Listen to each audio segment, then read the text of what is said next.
Hello and welcome to the next episode of Neville's Corner. Today we have one of our senior executive with us, Mr. Zafar Osmani, who's been kind enough to give us some time on this program.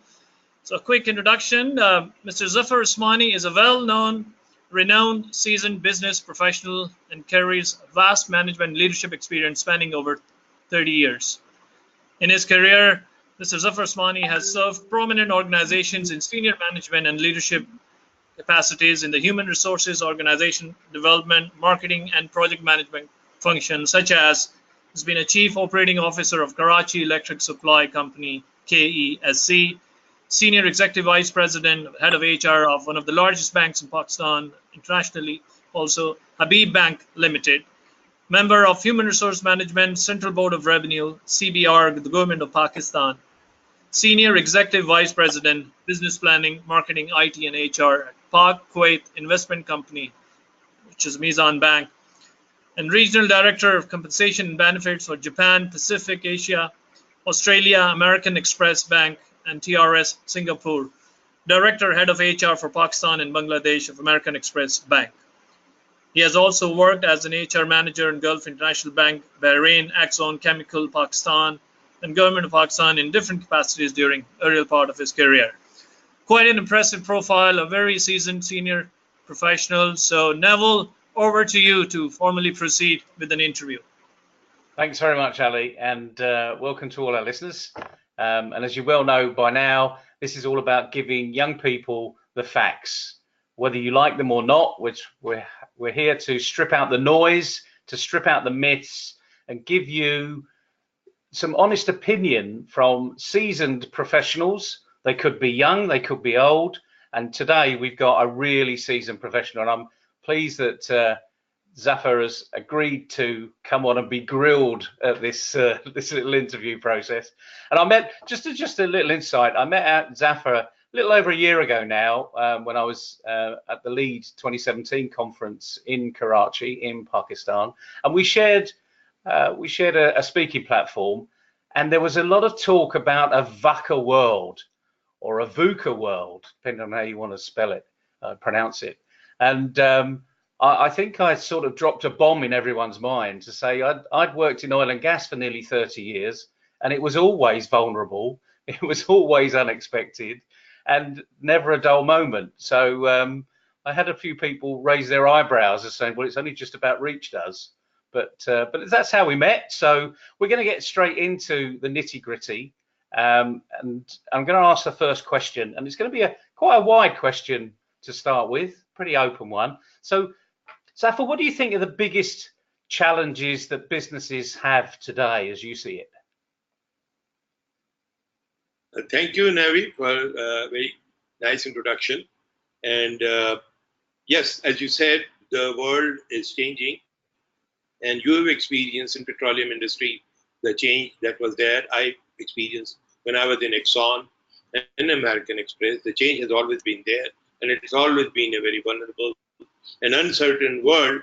It's just that the pace of that change now is at a totally different magnitude. And the issue that comes with for the businesses today, and you will see, is their inability to understand the implications of technology and disruption.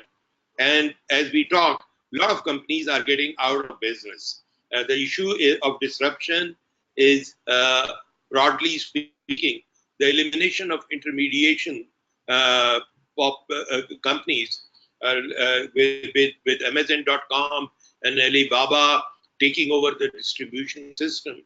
I was in Chicago a few weeks back, surprised to see that one of the very large departmental store and malls was closing. And this was a big chain. And I was surprised. I mean, in the process, I got cheap bargains, but that's a different thing.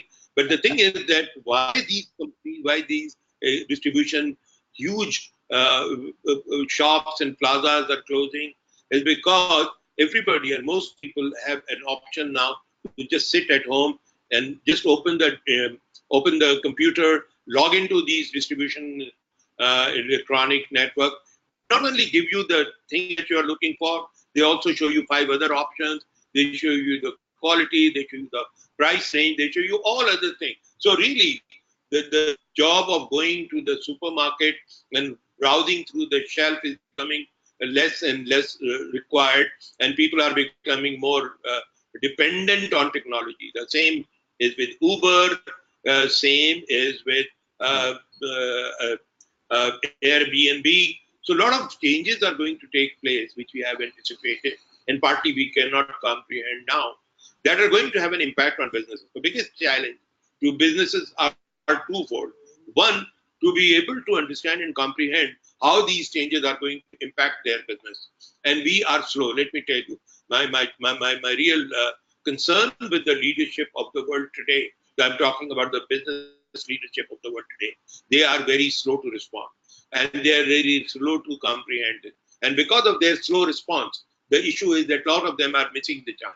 So there's one challenge is to understand the potential exposure risks to their business coming out of this technology revolution and disruption. And second is to take it as an advantage, and take it as an opportunity, and take advantage and reposition themselves into a situation where they can just go and they can benefit from what is there. How to do, and that requires a lot of creativity and innovation. And again, the biggest problem that I see with businesses as such is the leadership.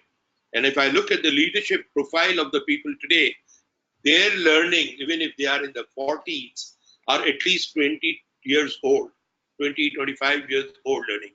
They have worked in organizations and they have learned from their seniors who are of a different generation. And now I can allow me to say that irrelevant generation now. So if today we're talking about, the future of a business, we have to have a leadership which has a futuristic vision. And that leadership, in the vintage of people that we have at the top and the C-suite sitting, does not have that. And I'm telling you my frustrations of dealing with the leaders. They're all status quo comfortable. They do change marginally. And the learning, from your days and my days was that, yes, we plan at least, we make a 5-year plan. We keep on changing everything as we go. But today, long-term plan you must have heard. So what is long-term today to me is a 3 years maybe. You can't plan beyond 3 years. You cannot, I remember in Exxon, back in 80s, we were planning Vision 2020, Vision 2000. Now that was a different thing. Sitting in 80s planning 20 years on. And I'm saying that is just not possible. So the key business challenge is the leadership of the organizations today. And I'm talking globally. I'm not talking any particular. And, if you go a step deeper, why is it that they are not so responsive to the change? We are all inherently, globally, suffering from a fear yes. of unknown. We are very comfortable in our own forte that we have, and we are not ready to take risks to move ahead. We are not ready to take risks to get out of the defined parameters. So I think that's one of the biggest challenges to the business today. Well, inability to react. That's a massive challenge, and you make a really good point that it's the pace of change now that that's really hitting hard, and it's challenging not just the senior leadership, it's challenging the junior leadership of the organisation, because there is this inherent getting it wrong, this fear that, quite interestingly, young people tend not to have that fear, probably because they don't know what's gone on before, which is great, whereas we have. But when we start to look at those challenges, those changes, I feel we've moved from a sort of a capital-intensive world, manage the assets in the sort of last century, to this century where people are now becoming far more important. We really do understand the reason of what they say about invest in people. People are your best asset. So, but my next question is around people then. What do businesses that are looking to grow, looking to be profitable, even looking to sustain where they currently are, what are they looking at when they hire a new employee? I think, today, again, we are guided in identifying and selection of talent for organizations. I mean, your point is very valid. I think the only different factor going on is going to be the human factor. I mean, technology is something that everybody can acquire. You invest in the best of the hardware and the software, but the differentiation is going to come only from the people, the quality of people you have. Competitive edge is going to come from people, not from machines. And I strongly believe that the quality competencies of the future the successful employees has to be substantially different than what we have been searching in the last decades or so.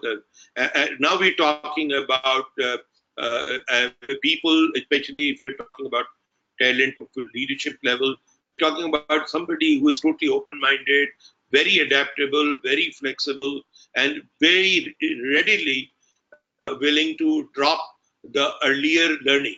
So unlearning is going to be a key challenge for our people today. You know, I mean, that's a massive challenge. That's something because humanly, as I said, we feel very insecure. We cherish what we have learned. We want to build on what we have learned. But unfortunately, that's becoming that's not relevant anymore. The important thing is that we actually look at new competencies in terms of flexibility, in terms of adaptability, and also a lot of focus on creativity and innovation, on leveraging human skills with the best of their creativity and innovation. That also requires cultural change, interventions in organizations, because organizations have to come up and allow that kind of environment where you have people, you allow them to think, you allow them to question. You don't feel insecure if I'm the senior and some of my younger staff or younger team members comes and gives me an idea which is totally contrary to my thought process. My first reaction is that he is new, he doesn't know it. And I think that is the biggest flaw. And I think that's where I feel comfortable in my own understanding. So that kind of a culture. So there are two things here I'm talking about. One is addressing the organization culture, make it open and make it totally flexible. And second is that let's allow people to come up. Let's hire and focus on talent which are sort of naturally good in creativity and innovation, or build new people or even existing employees, bring them, train them into the art of creativity and innovation with whatever, I mean, everybody has a margin of change and adopting, and whatever little improvement we can bring in terms of questioning the status quo and challenging and revisiting the thing, that's going to be a critical thing. So I'm looking at new business should look for people when you are hiring new employees with prime focus, not so much on their financial skills and the classical things we are teaching in universities right now. If you pick up the curriculum of most of these universities, the MBAs who are coming out, and ask them that how much of that learning 3 years later in the service, ask them how much of that learning is actually helping them in doing the job. World outside the campus is totally different. You're dealing with people, with different mindset, different organization cultures, and you have to be successful there. And for that, you don't necessarily need a lot of academic knowledge. Knowledge is on your fingertips now. Everybody has the ability to find out anything and everything about anything that you want. So that is not an issue. Issue is the applicability of that knowledge in the organization. And we having people who have the capability to think differently and come up with creativity and innovation. So the key will be creativity and innovation. And again, I'll just, for example, if I tell you, Google is an example. When you see the work culture is totally different. And I think that is the future model of work culture, and that is the future talent that should encourage and look for. Yeah, go ahead, Ali. Go ahead. All right, sorry, Neville. So, Zafar, very eloquent as usual. So you rightly mentioned knowledge is on the tips now. You can just Google everything these days, and these youth millennials are very well versed with all these gadgets and technologies. You mentioned about the applicability or applied sciences. So where's the issue? As you've been a teacher, you've been teaching in universities, one of the top universities. Where do you think is the gap in terms of developing that attitude to have those applied sciences ingrained in their minds? I think, I'm not a professional teacher, but I have volunteered and I do postgraduate diploma program in human resource management with one of the universities here. And my training entire module is built on experiential learning, the real life. The real life, what you do and what you feel. And that is very powerful. And when you pick up the textbook on human resource management, you will see the concepts are very classical and they have been written by people who must have had their learning from 80s or maybe 70s or 80s, whatever. And I think, it's very unfortunate. And it pains me to say this, and believe me, that our academic interest, academia, is actually suffering from the same syndrome that I said about the leadership. They are very well entrenched in their learnings, and they think that is the best way to teach, and that is the best knowledge that they are imparting. And I just give you, try and talk to any learned professor today and question about the methodology of teaching they are applying and the context they are giving today, and try and question that how do you see it relevant for 2025. And you will find a professor very defensive, and he will question your credentials to raise that question. How are you qualified to raise this question? So we all get very, very insecure when you challenge us into that, and that's very important. So I have got challenges from two main segments. One is the academia itself; they are not very open to think future and adopt their curriculum to future. And secondly, the leadership that we have who have attained success in life, having gone through so many years, and they are at a certain level, they feel comfortable at that level. They don't really want to be questioned on what's going on. So they would be happy the way. And that is creating the kind of slow reaction. I'm not saying we're not responding to the change, but I'm saying we're responding to the change at a pace which sort of actually slowly makes us too late, too little, too late kind of a thing. And you see today with your own eyes, organizations are closing down, and they should not have really thinking. Now they are talking about things that you will not have. A lot of businesses are going to be redundant. Garages with the new cars, which are 100% will be electric cars. So all those, automation industry, where is it going? All the travel industry. So I don't want to go into the details, but what we're saying is we're looking into a totally different world going ahead, and academia has to really align itself with the future needs. And my understanding is the core creativity, innovation, adaptability to change, of course, with an intelligent mind, analytical capability, and all. Yeah, I think it's that intelligent mind now, because we've got, what a lot of young people don't realize is, when I went to university, which is far too long ago to remember, but it was what, 39, 40 years ago, 2% of the population of the 18-year-olds went to university.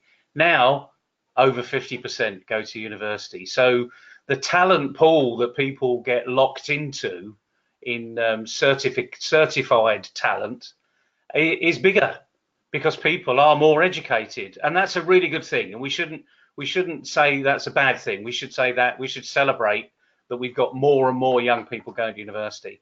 But the problem is we're not, as you quite rightly say, the leaders that are there today, and whether you talk to an academic and ask them what's going to happen in 2025, or you talk about leaders in industries where innovation like the electric car, like Uber, like Airbnb hasn't hit them yet, and they're sort of in denial as to what's going to happen. That's the word.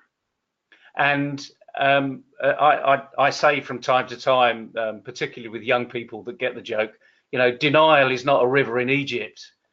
Denial is between your 5 inches in between your ears.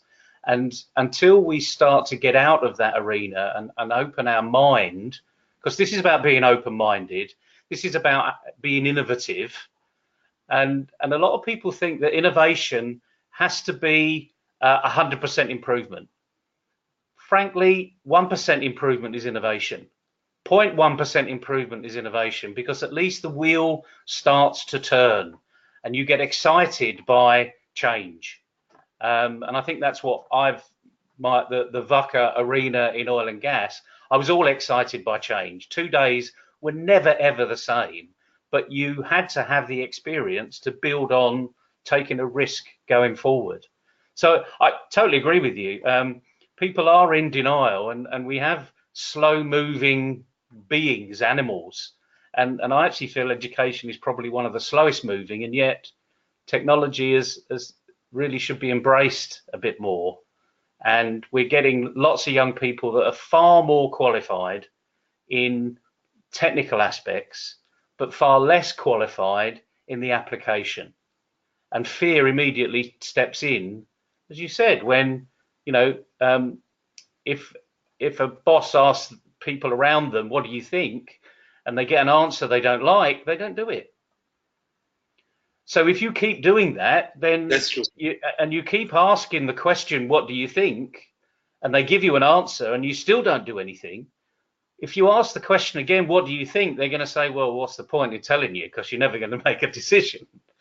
And it stifles everyone's imagination and creativity. So I find it a fascinating, I think we're living in a very fascinating time here. Yeah. But let's think about when you and I were quite a bit younger. If you can think about to when you were in those heady days of thinking you can change the world and rule the world, when you were 20 years old, the world was at your oyster.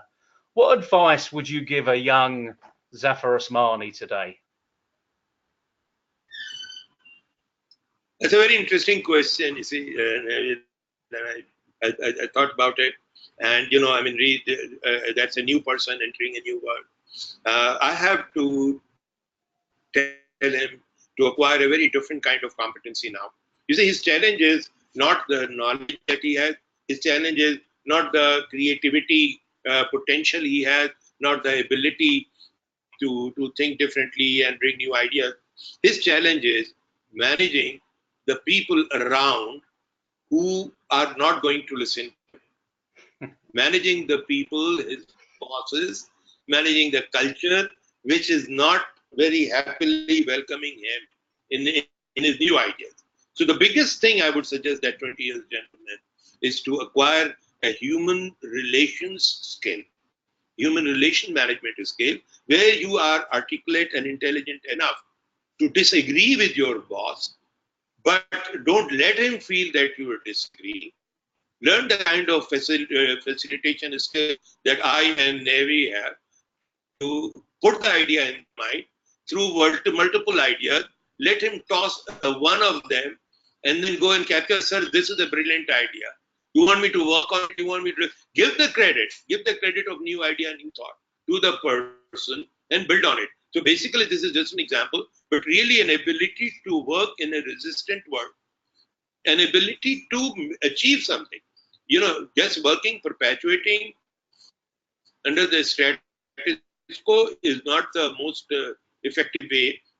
You have to yield result. You are the talent. You are the future of the organization. You are the future of the corporate entities in Pakistan. So you have to have an impact from day one.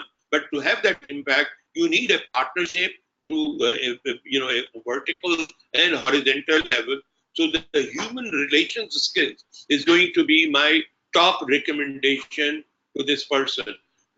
Kill all your ego taboos. You've done, your masters from Harvard, so your gift of God to humanity. Forget about all that. All that you have done has given you a key to enter the organization.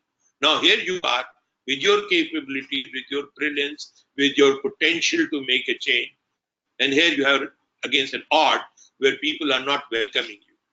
And that is going to be the key to successful future leaders, to my mind. I'm not saying that it's conclusive, but yes, that comes across as one of the biggest ability to live with people with difference of opinion.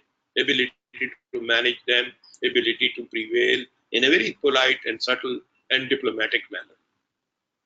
No, that's perfect, because interesting enough, what you've covered is about 80% of the STEM, or as I prefer to call them, the STEAM skills that people need. I mean, some people might have listened to that and thought, oh, I need to be a good negotiator. Yes, you do. Yes, you absolutely do. But that's only one skill set. You need to understand diversity. You need to understand where the other person's coming from, and all those other things that people with older heads like you and I can say with real passion and conviction, to say, if you learn those skills far earlier on, long time before I learned them, then you're going to be actually a far better leader going forward. And the bottom line here is, we do need leadership, as you've quite eloquently said at the beginning. We do have a lack of leadership. So something that we've got to be developing is better leaders. Sorry for interrupting, Navi. I just want to add one more thing. I don't want to slip it out. The problem with academia, and especially the big Ivy League and all the big universities, is also that they're, I mean, in Pakistan also we have LUMs and IPS, producing graduates, and we're giving them with the thing that they are the best of best. They are the gift of God to humanity. And when they go to the real organizations, that's where the real problem starts, because they have so much of self-esteem around them that they find it difficult to connect with people. And so, just to re-complement that, what you're saying, in fact, it's very in a disruptive era, you have to teach people to go and pick up from the very basic, and build these partnerships and integrated teams to work together for achieving something. Absolutely. And it comes back to that thing about people are our best asset. So let's generate that knowledge base earlier. And on that very thing, but the last question I have for you is, you've given a tremendous amount of knowledge already, and I've got lots of tips that I can pick out here. But if I were to narrow you down into 3, as I call them, tea time tips, alliteration is always wonderful because you can remember it, can't you? But what 3 tea time tips would you give to young people today that would help them on their way? Just before I do that, I just need 1 minute of your time. After talking to you and your fascinating perspective, I was just thinking, maybe me and you should design a program not on change management, but on disruption management. Because now that's a new thing. Change management always have something that, that gives you that into pace, that change is happening. It's like process of evolution from Darwin, that is gone. It's history. Now it's totally different. So let's try and just think about it, food for thought. Can we come up and design something? Already taken, note made, and we will talk about that. You and I personally will talk about that. Disruption management. And next time you are somewhere, Ghana, maybe we can do some program together. But anyway, coming to the 3 tips to the first tip is that we need to understand, start thinking future, visualizing future. It's not easy, but try and draw on your brain. Try and draw on your thinking capability on where the world is going, and try and align your strengths. We always used to see that you're best in your own area of strength. Try and align your best strength to the direction the world is going, to the direction the business is going. One thing that is happening very common now, people who are doing their education are not necessarily looking for jobs. They are looking for opportunities to create more jobs. They're entrepreneurial mode now. So every youngster who has some creativity is into startups, and a lot of new things are happening. So I'm saying if they have that kind of capability, that is phenomenal. But at the same time, I think if they are getting into a job, they should think about it. That's a very serious issue now, because the IA, we didn't even get a chance to talk about it. That already it's on the card that professions of lawyers and physicians is going to be slowly fading out. In UK, the IA diagnostics will now provide capability for the medical hospitals to reduce surgeries by 80%. So one in 5 surgeries today is really needed. 4 out of 5 surgeries are done as a matter of precaution because of the human judgment of the surgeon. He thinks it is safer. So if got a tumor, it's safer to remove. I know that, but that's good. Yeah, good point. But with the AI, you will have all the factors and data and risk factors, and you will say, no, this is there. It's not nothing to worry about. So your health and the DHS costs are going to be lower. Hopefully, it will have impact your taxes. But what I'm saying is, when these things are happening, people have to be really perceptive, really ahead of them. So they have to read a lot about what's going on, what's changing, and how is it going to impact their potential career. That's point number 1. Point number 2 is, again, build on your human relations skill. Build on your ability to interact, and that will require demolishing your own self-esteem and ego, being able to connect with people at all levels in the organization. You will come across, when you go to the company, people who have been working, who are not Harvard graduates, but they have 20 years of experience with them. And there is a lot to learn from them, in spite of your degree. So I think that's number 2. And the third thing is, I think basically just to keep self-development has got to be your own ownership. Don't leave it to the organization, or that organization will train and grow me. Yeah. You have to take full ownership of your career. No organization, I mean, gone are the days when people used to have organizational loyalty to start with a company and end their career. They have to now move on. Any time the learning in the organization comes to a status quo, that's the time to find any opportunity to learn. So these are very important things, and I'd love to talk about, but not in this interview. Sometime maybe we can have a detailed. And I'm sure we could probably talk at length, but 3 wonderful tea time tips, along with everything else that you've been very passionate about, because it's nothing to do with your HR background about being passionate about helping people along. I think that just comes with the territory, because you're human, and you're a really giving human. And like many of the people that we've interviewed already, we're all touching on the same issues, and we all want people to succeed, And as you say, doesn't matter where, at the lowest of the low, the further down the ladder they are, have time for them, because you never know when you might go down that ladder and meet them on the way up. And that would be great, frankly, because we need to get some replacement leaders where the likes of you and I have been. No, I think it's great. Really. Absolutely. No, so sorry, I was saying, talking to you, my mind also opens up, Yeah, absolutely. That's open-minded. That's part of these interviews. So all I can say is thank you so much, Zafar, for spending your time with us today. I know this will go into lots of young people's minds and get them to be open-minded. So thank you once again. We will talk on the other topic, the disruptive topic, at a later date. Absolutely. Just from me and the YP2G team, thank you very much.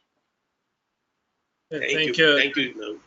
Thank you very much, Zafar Saab, for giving us the time and for appearing on this short but a very constructive interview that we had with you. And thank you, Neville, for conducting another good piece. So thank you very much, Zafar Saab, and I'll just conclude based on the 3 tips that you have given.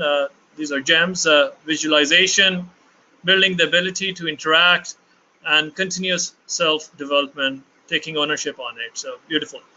Thank you very much once again. And with that note, I would like to end and conclude. So you all have a good day. Take care. Bye-bye. Thank you, Ali, for making it happen. Thank you very much. Bye-bye.